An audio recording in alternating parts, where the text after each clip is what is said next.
नमस्कार, आप देख रहे हैं यंग भारत न्यूज और मैं हूं आपके साथ ज्योति यादव। स्पोर्ट्स की दुनिया में बीते 10 दिन जश्न के नाम रहे, लेकिन ये जश्न 3 अलग अलग देशों में मातम में बदल गए। बीते 10 दिनों में खेल जगत में ऐसी ही 3 बड़े हादसे सामने आए, फ्रांस, भारत और इंग्लैंड में।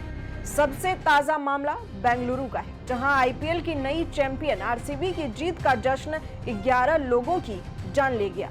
भीड़, अफवाहें और अव्यवस्था ने विक्ट्री परेड को हादसे में बदल दिया। इससे पहले फ्रांस और इंग्लैंड में भी फुटबॉल जश्न में जाने गई। आखिर क्यों बार बार खेल का जश्न त्रासदी में बदल रहा है? क्या लापरवाही जिम्मेदार है या कुछ और वजह है? इस वीडियो में आपको सब कुछ बताएंगे। इंडियन प्रीमियर लीग में पहली बार चैंपियन बनी रॉयल चैलेंजर्स बेंगलुरु आरसीबी की जीत का जश्न 4 जून को बड़ा हादसा बन गया। चिन्नास्वामी स्टेडियम के बाहर भगदड़ मचने से 11 लोगों की मौत हो गई, जबकि 33 लोग घायल हो गए। मुख्यमंत्री सिद्धारमैया ने बताया कि स्टेडियम में 50,000 लोगों की व्यवस्था थी, लेकिन 2 से 3 लाख लोग वहां पहुंच गए।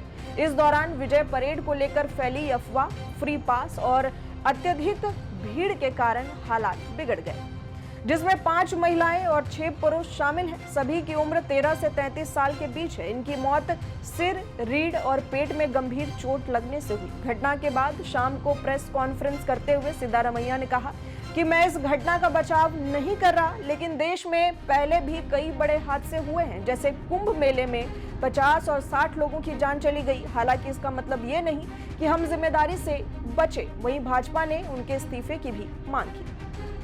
अब 4 पॉइंट्स में समझिए कि इतना बड़ा हादसा कैसे और क्यों हुआ। स्टेडियम में फ्री पास से एंट्री पास आरसीबी की वेबसाइट से लेने थे। ये घोषणा होने के बाद बड़ी संख्या में लोग वेबसाइट विजिट करने लगे तो साइट क्रैश हो गया। पास पाने वालों के साथ ही बिना पास के लोग भी स्टेडियम पहुंचे। इससे भीड़ का अंदाजा नहीं हो सका। प्रारंभिक जांच के मुताबिक भीड़ ने स्टेडियम में घुसने के लिए गेट नंबर 12, 13 और 10 तोड़ने की कोशिश की। पुलिस ने लाठीचार्ज किया। नाले पर रखा स्लैब ढह गया। हल्की बारिश के बीच भगदड़ मच गई। दोपहर 3:30 बजे भीड़ और बढ़ी और सभी गेट बंद कर दिए गए। इसके पास वाले भी अंदर नहीं घुस पाए। हंगामा शुरू हो गया। गेट नंबर 10 पर स्थिति ज्यादा बिगड़ी। पुलिस ने महिलाओं, बच्चों को पीछे धकेला। कुछ महिलाएं बेहोश होकर गिर गई। सरकार ने कहा कि 5,000 सुरक्षा कर्मी थे, लेकिन भीड़ बहुत थी, इसलिए विक्ट्री परेड नहीं हो सकी। सूत्रों के मुताबिक इनमें से ज्यादातर पुलिसकर्मी 36 घंटे से ड्यूटी पर थे। Yes, there has been a mistake. We have agreed to it. We have taken responsibility. We will correct. We are a responsible government. ಆಮೇಲೆ ಜನರಿಗೆ ಉತ್ತರ ಕೊಡಬೇಕು, ಕೊಡ್ತೀವಿ. Incident, the government has owned up responsibility. This could have been avoided with better planning and coordination. But of course, this is it is after 18 years. RCB has won the cup. There was a lot of frenzy. There was a lot of expectations from the people. A stadium which has capacity of 35,000 people, 2.5-3 lakh people poured out onto the streets. Although we did all the best we could, we were unable to manage the crowd. The Chief Minister of Karnataka, the Deputy Chief Minister and the Home Minister have already spoken about this. We have owned up responsibility and will take corrective measures for the same. BJP likes to politicize everything.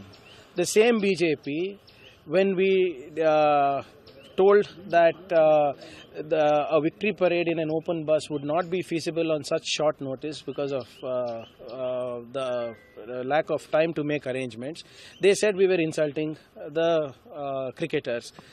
But that post has now been deleted and now they are saying that should not have been done at all. So BJP intention of politicizing and communalizing everything is not healthy. अब आपको विस्तार से बताते हैं कि 10 दिन में sports जगत का ये तीसरा हादसा है। स्पोर्ट्स जगत में पिछले 10 दिनों में ये तीसरा हादसा रहा जब जीत का जश्न मातम में बदला। 9 दिन पहले इंग्लैंड में फुटबॉल टीम लिवरपूल ने ईपीएल जीतने का जश्न मनाया, जिस दौरान 53 साल के एक शख्स ने ट्रैफिक से परेशान होकर फैंस पर ही कार चढ़ा दी। भगदड़ से 109 लोगों की जानें चली गई। वहीं 1 जून को फ्रांस में पीएसजी फुटबॉल टीम के चैंपियंस लीग जीतने पर विक्ट्री परेड हुई, जिसमें 2 लोगों की मौत हो गई और 190 लोग घायल हो गए। बेंगलुरु हादसे पर कोहली और बाकी क्रिकेटर्स ने क्या कहा, ये भी जान लीजिए। विराट कोहली ने अपने इंस्टाग्राम पर लिखा, मेरे पास कहने के लिए कुछ शब्द नहीं है, पूरी तरह से टूट गया हूं। उन्होंने हार्ट ब्रेक का इमोजी भी बनाया। वहीं दिग्गज बल्लेबाज सचिन तेंदुलकर ने कहा कि जो हुआ वो बहुत दुखद है। वहीं युवराज ने लिखा कि जश्न का क्षण त्रासदी में बदल गया। आरपी सिंह ने भी इस पर दुख जताया।